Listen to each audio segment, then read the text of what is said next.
Electric field निकालनी है। ये क्या है?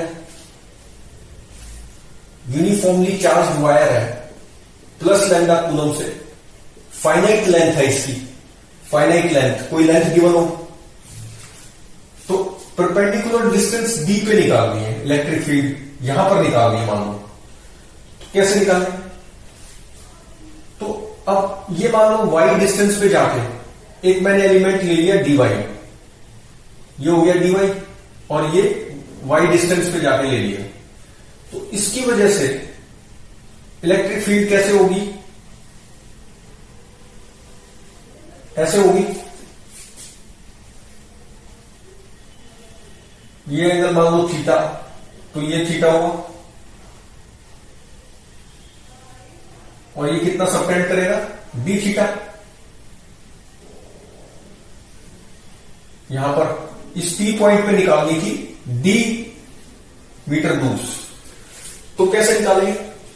इलेक्ट्रिक फील्ड निकालनी है पी पॉइंट पे, तो ये हो गया इस छोटे से एलिमेंट की वजह से डीई इलेक्ट्रिक फील्ड होगी। तो कितनी हुई D E? D E is given by lambda K Q1 Q2 into Q1 Q2 upon R square. तो Q1 कितना होगा? लैम्डा, इस पे इसकी चार्ज डेंसिटी कितनी दे रखी है? Lambda coulomb per meter. तो लैम्डा इंटू डी वाई, ये क्या हो गया? डी क्यू हो गया ना। तो K Q upon electric field क्या होती है? किसी भी चार्ज क्यू से आर दूरी पे, ये आर, तो K Q upon R square. तो ये आर स्क्वायर कितना हो जाएगा? ये हो जाएगा Y square plus K Q upon R square. तो K Q upon R square is Y square plus D square. तो डी वाई कैसे निकालने हैं? Tan theta. अब ये वेरिएबल इसमें क्या है? या तो वेरिएबल वाई लो या थीटा लो, कोई भी वेरिएबल ले सकते हैं, एक ही वेरिएबल लेना पड़ेगा ना। लेकिन तो थीटा वेरिएबल में चलते हैं, तो थीटा वेरिएबल में वाई को रिप्लेस करना पड़ेगा। तो tan theta is equal to Y upon D Y, this implies that Y is equal to D tan theta. Differentiating this with respect to theta, we get dy is equal to d secant square theta. dy by d theta is d secant square theta हो गया। तो dy is d secant square theta। tan theta की differentiation कितनी होगी? secant square theta। अच्छा, तो dy को यहां पर रिप्लेस कर देंगे d secant square theta से। तो y को क्या लिखेंगे? y को लिख देंगे d tan theta। तो डीई कितना आ गया? D E is equal to K lambda D Y हुआ D secant square theta upon Y square plus D square है, तो वाई स्क्वायर हो गया D square tan square theta. तो D square secant square theta आ गया, क्योंकि D square tan square theta plus D square common, one plus tan square theta is secant square theta. अच्छा, और यहां पे क्या आएगा? D Y by D theta भी तो था, तो इंटू डी थीटा भी आएगा। D Y by D theta is D secant square theta, तो डी थीटा इधर ले गए, तो ये डी थीटा भी आएगा। तो यहां से क्या होगा? डी कैंसिल हो गया एक, और सीकेंड स्क्वायर थीटा कैंसिल हो गया, के लैम्डा बाय डी बना। अच्छा, अब ई कितना हो जाएगा ये? तो इस कंपोनेंट को ले लेते हैं, ये डीई क्या होगा? डीई परपेंडिकुलर टू रॉड, एक कंपोनेंट हो गया डीई परपेंडिकुलर टू रॉड, और एक कंपोनेंट क्या आ जाएगा? एक कंपोनेंट इधर आ जाएगा डीई पैरेलल, ये रॉड है ना, रॉड के parallel, D E parallel to rod. तो दो कंपोनेंट बने डीई के, एक परपेंडिकुलर टू रॉड और एक पैरेलल टू रॉड। तो डीई ये आ गया। अब डीई पैरेलल क्या बनेगा? डीई परपेंडिकुलर अगर हम देखें पहले, तो D E perpendicular to rod is D E cos theta, D E is D E cos theta, तो डीई कॉस थीटा। तो ई परपेंडिकुलर कितना हो जाएगा?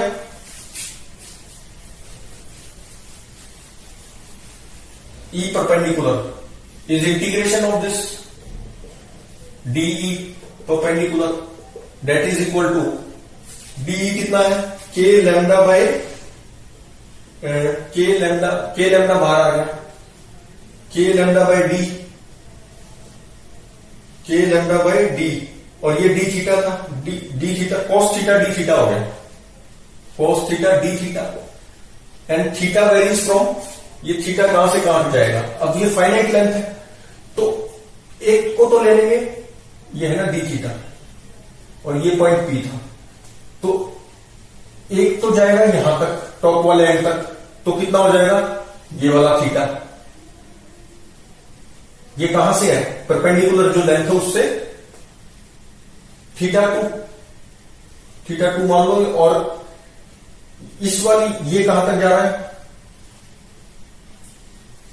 अपोजिट सेंस में ये तो ऐसे लिया था क्लॉकवाइज हो गया और ये कैसे लेंगे एंटी क्लॉकवाइज अपोजिट सेंस में लेना है तो यहां से ये कितना मान लो थीटा 2 ये थीटा 1 हो गया तो थीटा कहां से कहां वेरी कर रहा है यहां से लेके यहां तक तो माइनस हो गया ना माइनस थीटा 1 से अगर यहां होता तो 0 से थीटा 2 करते अब ये नीचे से स्टार्ट है तो माइनस थीटा 1 से थीटा 2 लिमिट ध्यान से रखनी तो ये हो गया K lambda by D cos theta का integration sine theta limits put करेंगे तो sine theta 2 plus sine theta 1 आ जाएगा तो ये फॉर्मूला अगर लर्न कर लें तो डायरेक्टली अप्लाई कर सकते हैं। अब डी पैरेलल निकाल लेते हैं डी पैरेलल ई पैरेलल कितना हो जाएगा डी पैरेलल जो है और डी पैरेलल कितना है डी पैरेलल अगर हम देखें तो D parallel is D E of sine theta तो डीई कितना है K lambda by D K lambda by D K lambda by D D E और D E sine theta D theta तो कितना ये थीटा कहां से कहां वेरी करेगा वही माइनस थीटा 1 से थीटा 2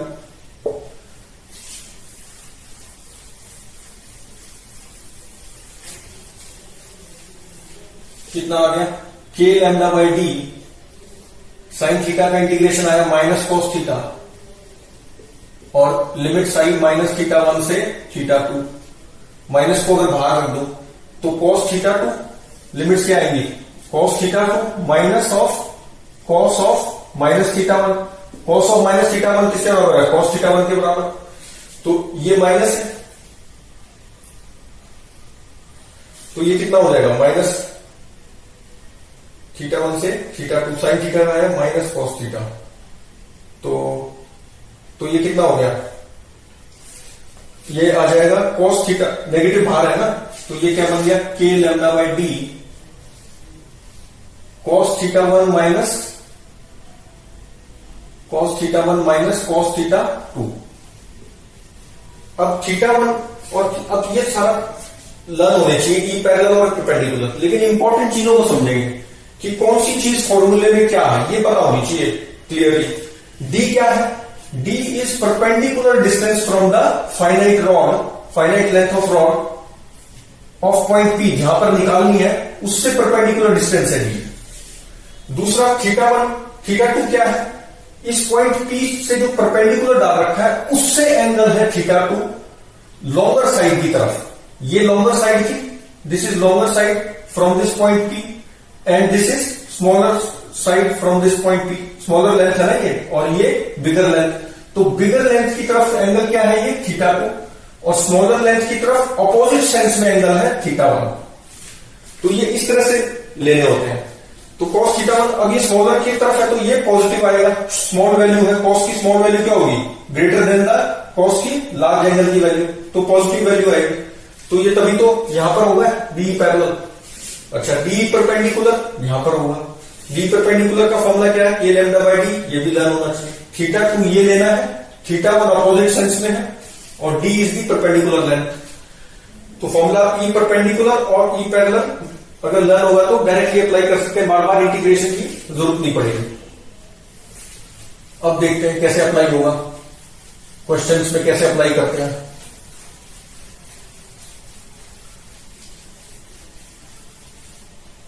अच्छा एक चीज और थी इसमें अगर ये नेगेटिव चार्ज होता, ये प्लस लैम्डा से चार्ज था ना, अगर ये माइनस प्लस लैम्डा से था तो कैसे आ रहा था, लॉन्गर साइड के ई परपेंडिकुलर कहां था, away from this longer side, इस डायरेक्शन में, और ई पैरेलल कहां था, यहां ऐसे था। अगर ये नेगेटिवली चार्ज होता माइनस लैम्डा से, तो ये अभी जो इलेक्ट्रिक फील्ड थी वो ऐसे आ रही थी इस डीवाई से, तो अब कैसे आएगी, नेगेटिवली चार्ज होगा तो टुवर्ड्स आएगी ना, ऐसे आएगी, ये डी ही होगा। तो अब कंपोनेंट्स इसके किस तरफ हो जाएंगे, ई पैरेलल टुवर्ड्स रॉड हो जाएगा। पहले पॉजिटिव लैम्डा से चार्ज था तो अवेज था, परपेंडिकुलर वाला, ये परपेंडिकुलर है ना, ये पैरेलल है, और अब जब नेगेटिवली होगा तो ये टुवर्ड्स हो जाएगा, ऑपोजिट हो गया, ये भी ऑपोजिट हो जाएगा, ई पैरेलल वाला किधर हो जाएगा, टुवर्ड्स लॉन्गर साइड आ जाएगा। तो ये याद रखना है कि भाई ये नेगेटिवली है तो ई पैरेलल वाला जो है वो towards longer part of the rod उस तरफ है, और ये टुवर्ड्स ई परपेंडिकुलर वाला टुवर्ड्स रॉड है, और प्लस होगा तो ये टुवर्ड्स ई पैरेलल जो है वो स्मॉलर साइड की तरफ होगा, और perpendicular component away from rod होगा, तो ये रिवर्स हो जाएंगे। फॉर्मूला यही रहेगा। अब क्वेश्चंस में देखते हैं कैसे अप्लाई होगा। ये मान लो एक रॉड है, फाइनाइट लेंथ है इसकी, अब पॉइंट पी पे पूछ लिया कि यहां पे इलेक्ट्रिक फील्ड बताओ, तो और ये क्या गिवन है इसमें कि भाई ये तो बना रहा है ये 30 डिग्री, और यहां से परपेंडिकुलर लेंथ, और ये बना रहा है 20 डिग्री, और पॉइंट पी पे पूछ लिया, इतना गिवन है, और ये जो लेंथ है, ये जो लेंथ है, ये गिवन है ए, तो कैसे निकालेंगे, और ये plus lambda coulomb per meter से चार्ज है, इसकी लेंथ नहीं दे रखी, ये लेंथ दे रखी है, और ये एंगल दे दिए, तो फॉर्मूला कैसे लगाएंगे। अब ये लर्न होना चाहिए कि ई परपेंडिकुलर टू रॉड क्या होता था। अब परपेंडिकुलर डिस्टेंस ये है, ये डी है, क्योंकि पी से परपेंडिकुलर डाल रहे थे ना, तो ये जो है डी। अच्छा, प्लस लैम्डा है तो क्या होंगे कंपोनेंट्स, अवे फ्रॉम होगा, इस पी पॉइंट पे कंपोनेंट्स कैसे आएंगे, प्लस है, तो ई परपेंडिकुलर जो है वो क्या है, अवे फ्रॉम रॉड आएगा ऐसे, और ई पैरेलल किधर आएगा, opposite to longer side, longer side किसमें, इधर है, तो ये इस साइड में आएगा, तो ई पैरेलल आ गया, ये कंपोनेंट तो ऐसे आएंगे। अच्छा, कितना एंगल बनाएगा वो भी निकाल सकते हैं, ये ई रिजल्टेंट हो जाएगा। अगर ये थीटा पूछ लिया तो हम ये भी बता सकते हैं, tan theta is E perpendicular upon E parallel.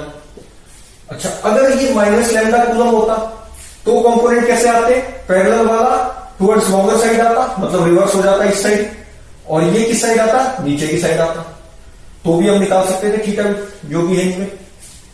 तब तो क्या होता है, 50 होता। अच्छा, अब कैसे करेंगे, अब ई पैरेलल निकालना है और ई परपेंडिकुलर, दोनों के फॉर्मूले हैं, तो थीटा 1 और थीटा 2 हमें रिकॉग्नाइज करना है कौन सा है। तो थीटा 2 हम जानते हैं कि लॉन्गर लेंथ की तरफ होता है, पॉइंट पी से लॉन्गर लेंथ इस साइड में है, तो इस मतलब लॉन्गर जो फर्दर एंड है, एंड पॉइंट है, वो होता है थीटा 2 फ्रॉम दिस परपेंडिकुलर। तो ये कितना हो गया, थीटा 1 तो आ गया 50 डिग्री, और थीटा 2 कैसे लेते हैं, ऑपोजिट सेंस में।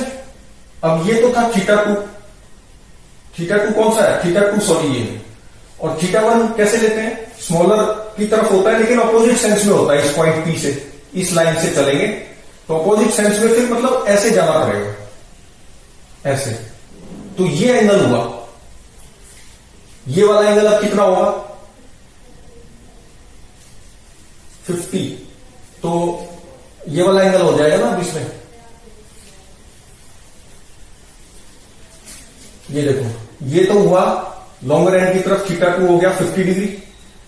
अच्छा, अब ये है, तो ये कितना हो जाएगा, और कहां तक जाना होता है, स्मॉलर एंड तक, तो अब ये तो हो गया 50, और थीटा 1 कैसे निकालेंगे, ये जाएगा ऐसे, ऐसे जाएगा, ऐसे स्मॉलर एंड की तरफ, स्मॉलर एंड को ज्वाइन किया ना, तो ये स्मॉलर एंड पॉइंट ये है, इसको ज्वाइन किया, तो ये वाला एंगल, अब ये एंगल कितना है,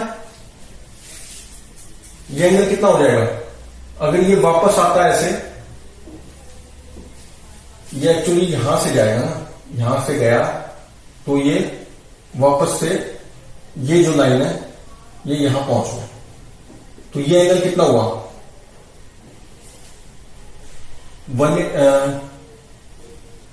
ये 20, एक मिनट, ये पूरा जाएगा ना यहां से लेके और ये यहां तक जाएगा, यहां तक, ये पॉइंट तक जाना है ना, यहां से वो ज्वाइन हो रहा है, तो ये एंगल, तो 360 माइनस 20 तो 340 हो गया। θ1 कितना आ गया, 340 डिग्री। 340 डिग्री मतलब इसको हम -20 भी बोल सकते हैं, तो ये आ गया।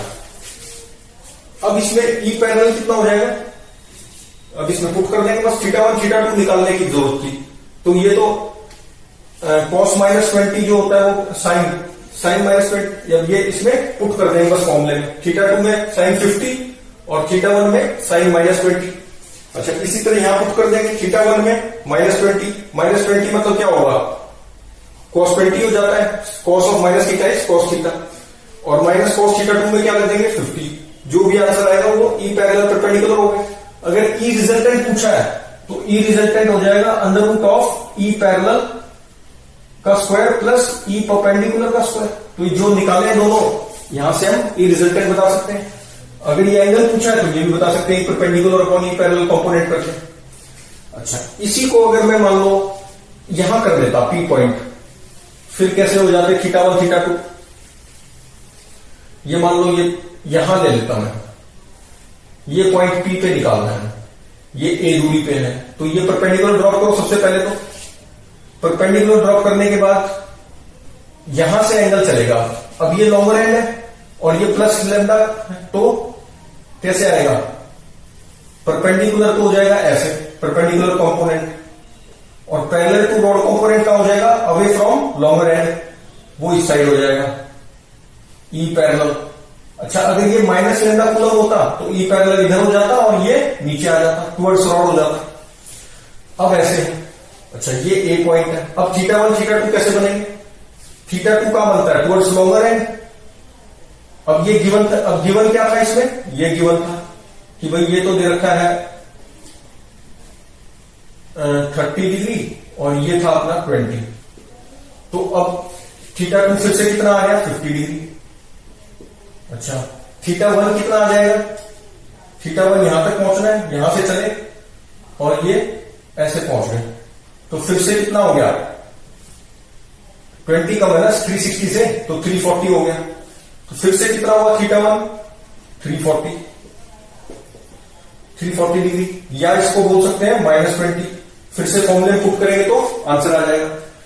अच्छा, इसी फॉर्मूले से हम एक रिजल्ट और डिराइव कर सकते हैं, क्या कि भाई अगर मान लो इन्फाइनाइट लेंथ ऑफ रॉड होती तब क्या होते हैं एंगल, या पहले फाइनाइट रॉड ले लो, सेमी इन्फाइनाइट ले लो, मतलब ऐसे जा रही है, प्लस लैम्डा कूलम से चार्ज है, प्लस लैम्डा, तो ये इन्फाइनाइट रॉड है और डी डिस्टेंस पे पूछ लिया,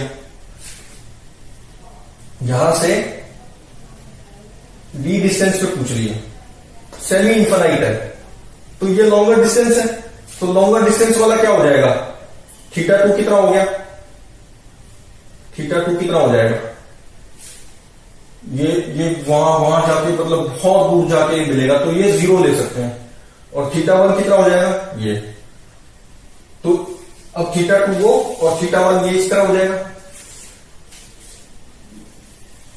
सेमी इन्फाइनाइट के लिए, और इन्फाइनाइट के लिए क्या बन जाएगा, इन्फाइनाइट के लिए दोनों ही क्या बन जाएंगे 0, θ1 भी 0 आ जाएगा। अच्छा, सेमी इन्फाइनाइट में पहले बात कर रहे थे, तो ये कितना हुआ θ2 तो 0 हो गया, तो इसमें जब पुट करेंगे तो क्या आएगा, ये कंपोनेंट तो दोनों ही 0 हो जाएंगे ना इन्फाइनाइट में, तो ई परपेंडिकुलर तो आएगा, ई पैरेलल हो जाएगा, सिर्फ एक कंपोनेंट। ये खुद से ट्राई करना, नहीं हो तो फिर नेक्स्ट में बताऊंगा क्या करना, कि θ1 और θ2 ही फाइंड करने हैं ना, तो वो फॉर्मूले में पुट करके बताना मुझे क्या रिजल्ट आता है। ये सेमी इन्फाइनाइट है, मतलब यहां पे तो लेंथ है, लेकिन ये एक तरफ में इन्फाइनाइट है, यहां पर है, और एक इन्फाइनाइट वायर कैसा होगा, पूरा इन्फाइनाइट, यहां पर भी ऐसे और यहां पर भी ऐसे। अब मैं अगर डी डिस्टेंस पे पूछ लूं, तो यहां पर इस साइड के लिए क्या बनेगा θ2, और इस साइड के लिए तो क्या बनेगा, अगर ये मान लो यही होता तो कितना बन रहा है 0, और वहां जा रहा है तो कितना बन जाएगा, 90 डिग्री बनेगा ना, 0 नहीं, गलत कर दिया हमने, तो 90 डिग्री बनेगा, इनफाइनाइट की बात कर रहा हूं, तो θ1 भी 90 और θ2 भी 90, तो क्या आ जाएगा, चलो बताइए हमें, θ1 भी 90, θ2 भी 90, तो E परपेंडिकुलर तो आ जाएगा 2k लैम्डा बाय d, ठीक, और ये क्या आ जाएगा 0, ये भी 0 हो जाएगा, 90, ये भी 0, तो E पैरेलल जो है वो हमारा आ जाएगा 0, E parallel is 0, E parallel component क्या होगा सेमी इनफाइनाइट के लिए, और सॉरी इनफाइनाइट के लिए 0, और इनफाइनाइट के लिए परपेंडिकुलर आएगा खाली, तो E नेट किसके बराबर है, E परपेंडिकुलर के, और कितना है k lambda by 2k lambda by d, तो ये रिजल्ट भी याद होना चाहिए, इनफाइनाइट के लिए क्या होगा 2k लैम्डा बाय d। अच्छा सेमी इनफाइनाइट का अगर करें तो ये तो जाएगा कितना, बहुत दूर तक, तो ये एक एंगल तो 90 ले लो, ठीक, लॉन्गर साइड वाला 90, तो मतलब θ2 तो हो गया 90, θ1 कितना लोगे, θ2 तो हो गया 90, तो 0 हो गया, और ये इसका बताओ क्या लोगे, ये तो 90 हो गया और ये भी 90, और ये कितना होगा, एक 0 लोगे या क्या लोगे, इसके कंपैरिजन में तो 0 ही हुआ ना, तो ये मुझे अगले में सोच के बताना सेमी इनफाइनाइट के लिए कि तुम सही सोच पाते हो कि नहीं। इनफाइनाइट का मैंने बता दिया, ई नेट जो है परपेंडिकुलर कंपोनेंट के इक्वल होगा, और कितना हो जाएगा 2k लैम्डा बाय d, तो ई परपेंडिकुलर कंपोनेंट कौन सा था, अवे फ्रॉम रॉड, ऐसे, तो सिर्फ ये आएगा E net is E perpendicular. अच्छा, और अगर ये minus lambda coulomb per meter होता तो ये ई नेट का हो जाता, टुवर्ड्स रॉड हो जाता, ऐसे हो जाता ई। अब सेमी इनफाइनाइट के लिए मुझे थीटा एंगल बताना नेक्स्ट वीडियो में, और कुछ और क्वेश्चंस करेंगे फिर इस रिजल्ट्स को यूज करके डायरेक्टली नेक्स्ट वीडियो में।